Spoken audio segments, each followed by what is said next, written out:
Hi friends, இன்றைக்கி video ஏர் care பற்றி தான் பார்க்க போகிறோம். என்னுடைய ஏர் கேர் பற்றி ஆல்ரெடி ஒரு ஷார்ட் வீடியோவில் போட்டிருக்கேன் இல்லையா, அதை பற்றி ஒரு சிலர் நான் எப்படி ஏர் கேர் மெயின்டைன் பண்ணுறேன் அப்படின்னு ஒரு லாங் வீடியோவாக போஸ்ட் பண்ண சொல்லி கேட்டிருந்தீங்க.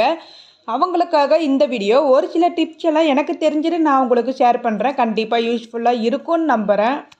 வீடியோக்குள்ளே போகிறதுக்கு முன்னாடி மறக்காமல் நம்ம சேனலை சப்ஸ்கிரைப் பண்ணிக்கோங்க. கூடவே பக்கத்தில் இருக்க பெல் சிம்பிளை கிளிக் பண்ணிவிட்டு ஆல் என்ற பட்டனை கிளிக் பண்ணிக்கோங்க.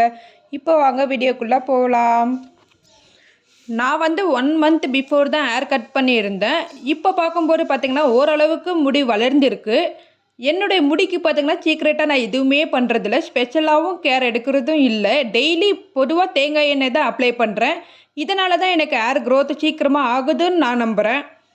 அட்லீஸ்ட் வாரத்துக்கு ஒரு நாள் ஃப்ரைடே ஆர் சாட்டர்டே மட்டும் தான் நான் ஹேர் வாஷ் பண்ணுவேன். இல்லை வெளியில் எங்கேயாவது போகிற டைம்லையும் வாஷ் பண்ணிவிடுவேன். மீதி இருக்கிற நாளில் பார்த்திங்கன்னா ஆயில் அப்ளை பண்ணி விட்டுடுவேன். ஆயில் அப்ளை பண்ணி விட்டுட்டு சிக்கு இல்லாமல் பின்னல் போட்டுக்குவேன். இதுதாங்க என்னோடய ஹேர் கேருன்னு நான் நம்புகிறேன். ஸோ இந்த வீடியோவில் எனக்கு தெரிஞ்ச ஒரு சில டிப்ஸ் எல்லாம் நான் உங்கள் கூட ஷேர் பண்ணிக்கிறேன். கண்டிப்பாக நீங்களும் இதை ரெகுலராக ஃபாலோ பண்ணுங்கள். ஹேர் க்ரோத் ஆகும், ஹேர் ஃபால் ஆகாமல் கண்ட்ரோல் பண்ணவும் முடியும்.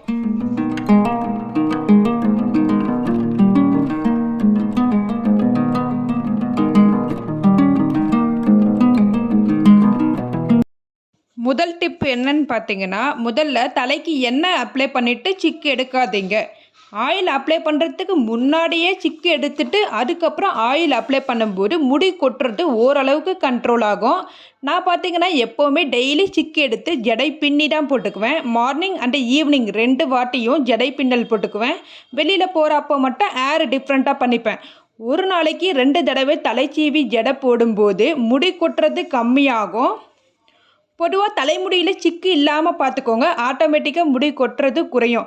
இன்னொரு முக்கியமான விஷயம் என்னன்னு பார்த்தீங்கன்னா, மன அழுத்தம். உடலும் சரி மனமும் சரி ரிலாக்ஸாக வச்சுக்கணும். ரொம்ப அதிகமாக திங்க் பண்ணால் கண்டிப்பாக ஹேர் ஃபால் ஆகும், ஹேர் க்ரோத் ஆகிறது கம்மியாகும்.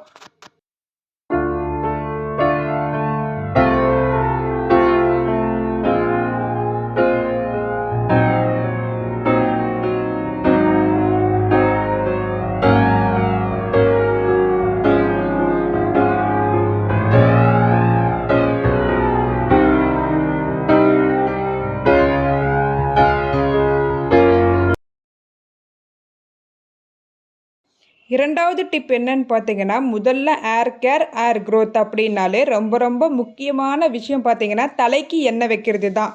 டெய்லி ரெகுலராக எண்ணெய் வைக்கணும். இதை மார்னிங் இல்லை நைட்டில் ஃபாலோ பண்ணலாம். ஆயில் பொறுத்த வரைக்கும் பார்த்தீங்கன்னா, பியூர் கோகோனட் ஆயிலாக இருந்தால் ரொம்ப நல்லது. அதாவது தேங்காய் எண்ணெய் மட்டும் ரெகுலராக அப்ளை பண்ணி பாருங்கள். கண்டிப்பாக பாடியில் ஹீட் ரெடியூஸ் ஆகும், ஹேர் ஃபால் கண்ட்ரோல் ஆகும். ஒரு சிலருக்கு பிம்பிள் இருக்கும் இல்லையா, அந்த ப்ராப்ளமெல்லாம் கம்மியாகும்.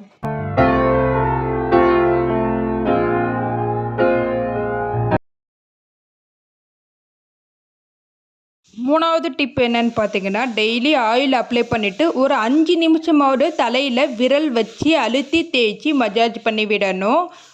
அதாவது தலையில் விரல் மட்டும்தான் படணும், நகம் படக்கூடாது. நகம் பட்டால் கண்டிப்பாக புண்ணாக சான்ஸ் இருக்குது. ஸோ விரல் மட்டும் வச்சு நல்லா அழுத்தி தேய்ச்சி விடுங்க. பிளட் சர்க்குலேஷன் ஆகி முடி வளர சான்ஸ் இருக்குது.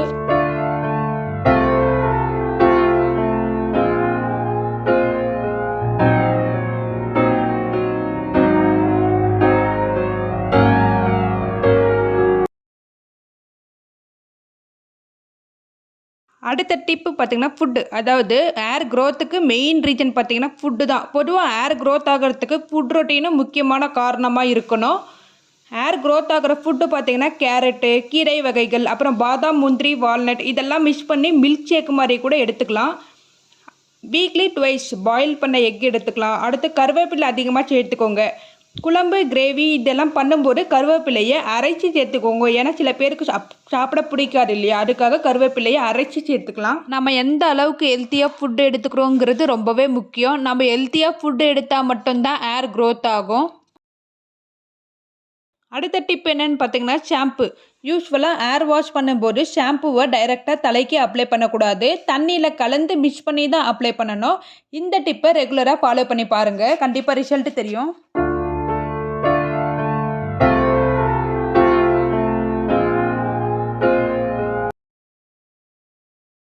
அடுத்ததாக என்னன்னு பார்த்தீங்கன்னா டவல். அதாவது ஏர் வாஷ் பண்ணிவிட்டு கண்டிப்பாக காட்டன் டவல் தான் யூஸ் பண்ணணும். இதுக்கு முன்னாடி நீங்கள் என்ன டவல் யூஸ் பண்ணியிருந்தாலும் ஓகே. இதுக்கப்புறம் கண்டிப்பாக காட்டன் டவல் யூஸ் பண்ணி பாருங்கள். ரிசல்ட் நல்லாவே தெரியும். நார்மல் டவலை விட காட்டன் டவல் இன்னும் ரொம்ப நல்லது. ஏர் ஃபால் கண்ட்ரோல் ஆகி ஏர் க்ரோத் ஆகிறதுக்கு சான்ஸ் இருக்குது. கண்டிப்பாக காட்டன் டவல் ட்ரை பண்ணி பாருங்கள்.